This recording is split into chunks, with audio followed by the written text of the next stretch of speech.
Massachusetts residents are fanatical about their beach towns. On the South Shore, locals prize Scituate for its distinctive rocky shoreline, historic lighthouse, and endless blue views. Once you've been here, you don't want to go anywhere else.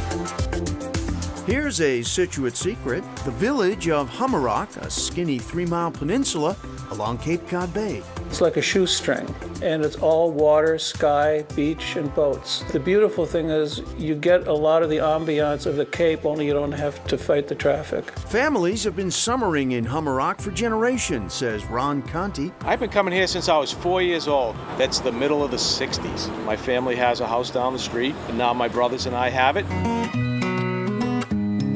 Klaus Gensheimer moved here in 2017. Here we go. This could be good. Gensheimer worked in advertising alongside greats including photographer Ernst Haas. That exposure encouraged Gensheimer to give fine art photography a shot. He's taken some of his best photos in Humarock.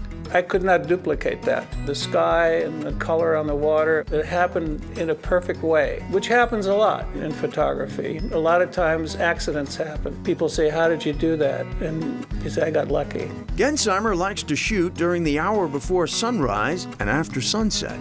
The best shots are always taken just before or after a storm. Storms can really rattle Humarock. The ramp going down to the dock was actually running uphill. It must have had an 18-foot difference between low and high tide, and it was scary.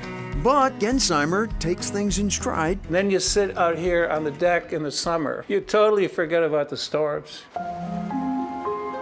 Storms have always played a dramatic role here, says Fred Freitas, a former social studies teacher and writer of Humarock history books. Long ago, shipwrecks were common in the area. In the late 18th century, the Humane Society of Massachusetts built shelters along the Scituate coast with lifeboats and other provisions. The Life-Saving Service merged with the Revenue Service in 1915 and forms what today we know as the United States Coast Guard. In 1898, one storm had an epic impact, literally creating Humarock. On that side of the river is Seaview. On this side of the river, it's Humarock.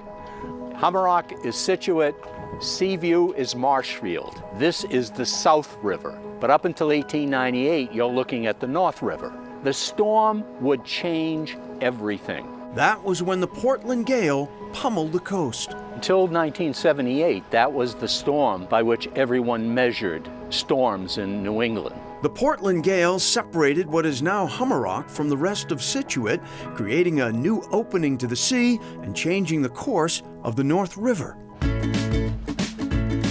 The result, an island-like oasis straight out of a vintage postcard. On this steamy summer afternoon, a line forms outside The Voyage, an Irish pub that's always busy, popular for a large menu that boasts enormous drinks.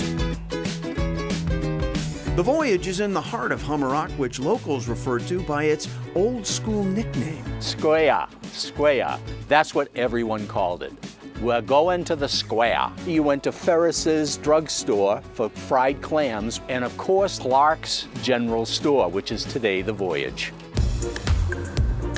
It's just my favorite place in the world. Humarock native Chrissy Judge is a math teacher and a stand-up comic. Her happy place? Humarock Beach. Her favorite summer tradition? The annual Horribles Day Parade.